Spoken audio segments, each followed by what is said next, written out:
Good morning, everyone, and welcome to 647, 6 stories for 7 a.m., your quick take on what is going on in our world. All right, the truth starts now.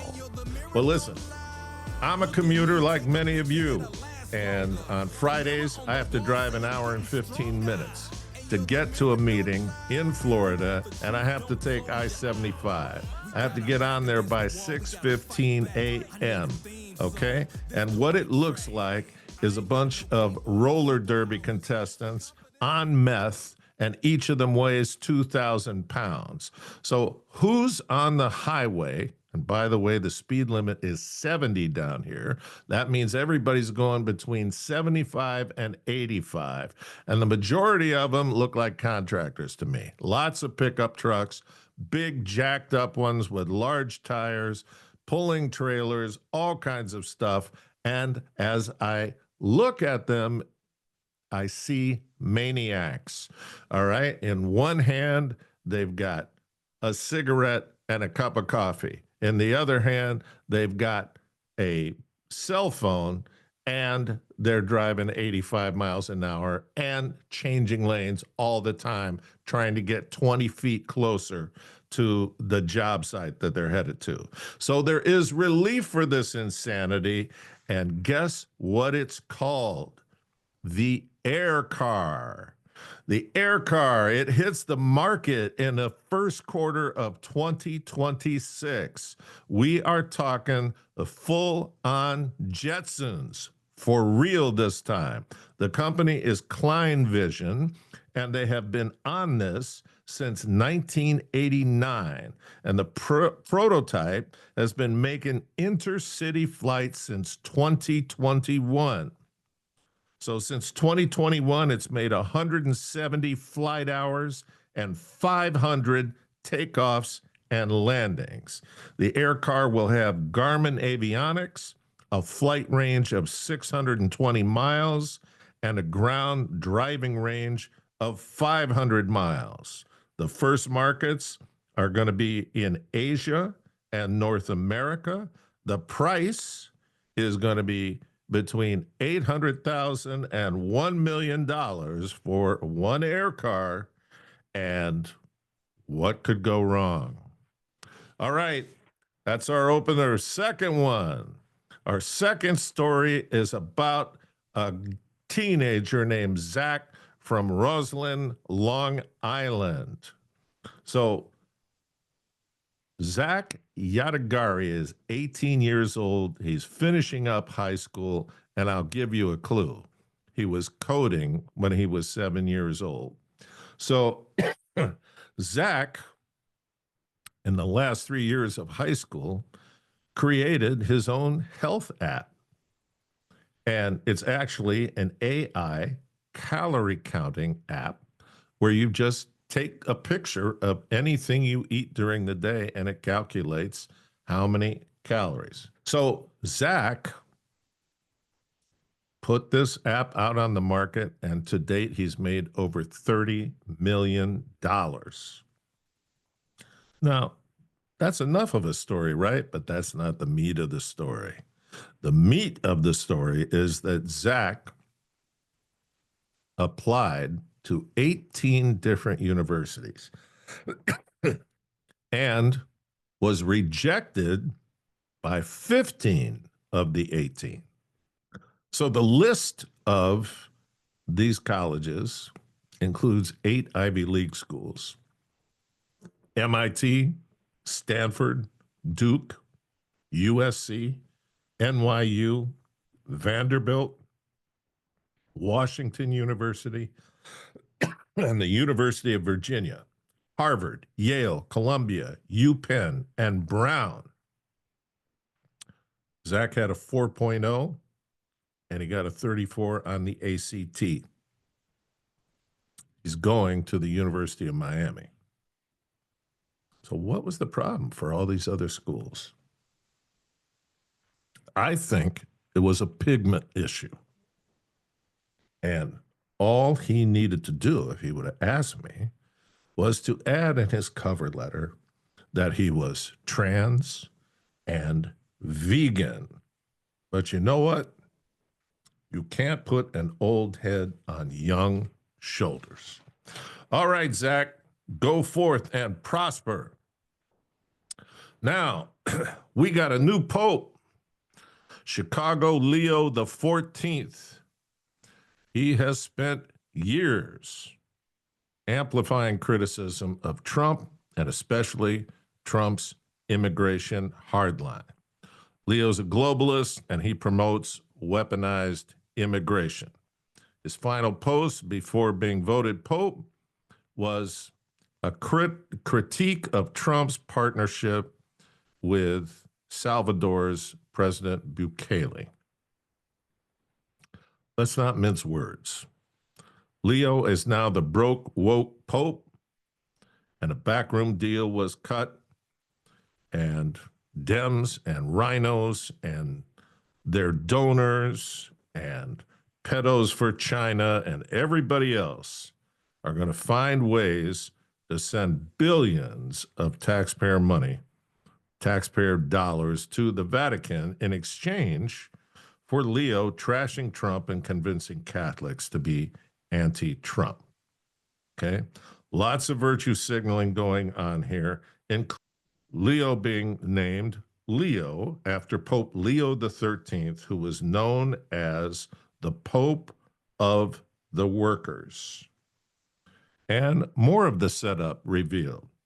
This was a surprise pick, right? His name was not even mentioned before the conclave. Inquiring minds might ask why. You might look back a month before for little puff pieces about this guy in the Italian newspaper La Repubblica. Everyone loves him. Conservatives love him, and liberals love him. Everyone loves him. You're not going to end up loving him, okay? It's going to be more of the same, and it is follow the money. So let's see what happens. Now, DC talk. I hate to say it, but Chris Cuomo gets it right about Senator Uncle Fester Fetterman. The Dems have their knives out on Fetterman now, and they want to take him out. What did he do wrong? Well, it's a short list. He went to Mar-a-Lago and met with Trump. And there's no coming back from that for Democrats, all right? He crushes Hamas protests on colleges. He hates that. He works with Republicans on the Laken Riley Act. That's a no-no. And he voted for 10 of Trump's cabinet picks. And Chris Cuomo says Uncle Fester holds the keys for Dems to win in the 26 midterms. And he's right. Sticking with this leftist nonsense they're going to get slaughtered. And especially as Trump is having more and more success between now and then. So what's Fetterman advocating? He wants to help the majority of Americans do better and live better. You know that's not what the left wants. So Chris is right, and for the first time, I'm agreeing with him. So good job, Chris, and good job, Uncle Fester. All right, yesterday, Trump signed a sweeping UK trade deal, and all of the experts said it couldn't be done. And it had been tried for over 25 years. But Trump is a deal maker. And even these stodgy Brits were laughing at the meeting at the White House that, like, the majority of the meetings are broadcast, and they're fascinating to watch. It is living history.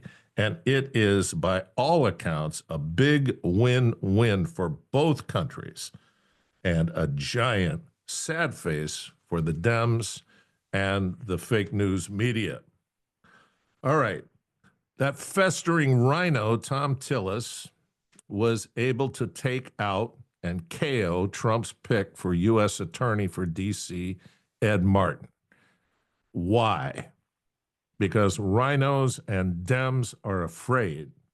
They're afraid that Martin, who is a Wolverine, will uncover all the dark money going to the Congress to buy votes against the America First movement. So that's what this was about. And be careful what you wish for, because now Trump, with a smile on his face, pivots and counterpunches like Sugar Ray Leonard. He appoints Jeanine Pirro of Fox fame and a killer judge in New York State. She is the equal to Martin, and she is going to do an amazing job, and she will be the Rhino and Dems' worst nightmare. And what about Martin? Well, Trump is sending Martin to the Department of Justice as director of, get ready, the Weaponized Working Group. Remember that name, the Weaponized Working Group. Okay, and he may end up being a special prosecutor and will definitely be hunting big game for Trump's trophy room. And Tillis is going to be on the wall in that trophy room. Trust me. Game, set, match. All right. That was 4. What's number 5? Pay attention, because someone's going to be getting attacked right now by the lamestream media. And it's all misinformation. And it's about Trump's pick for Surgeon General. And she is Big Pharma's worst nightmare. So listen up. Dr. Casey Means is going to be under massive attack by the legacy media, who will all be reading attack scripts written by Big Pharma. And why? According to Dr. Robert Malone, he's one of the few truth tellers during the COVID pandemic, and he is an advocate for her, as is Bobby Kennedy. Casey is a metabologist. What does that mean? Let's describe it in her own words. All Americans need to eat healthier foods, lose weight, and get in good physical shape. Now, how can that make you the enemy of so many powerful people? Well, it makes her the enemy of Big Pharma. It makes her the enemy of Big Ag. And it makes her the enemy of big medicine. They all want us sick and on multiple drugs. And that is their business model. And Casey graduated first in her class at Stanford Medical School with a focus on surgery. And she saw firsthand what the big med business model was. Pushing pills, tons of blood work to sell more pills. And you know it's the truth if you've been to your doctor. They're just sitting there with a list of prescription drugs and want you to take too many blood tests till they can justify another script for you. All right?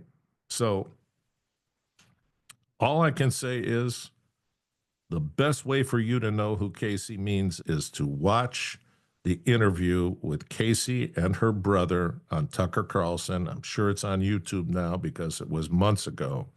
It is a game changer. And she is a game changer. And she is Maha, Make America Healthy Again, to the core. So don't listen to everything that is going to be slamming her for the next week and over the weekend. She is a great pick, and she's got our best interest at heart. All right, final story.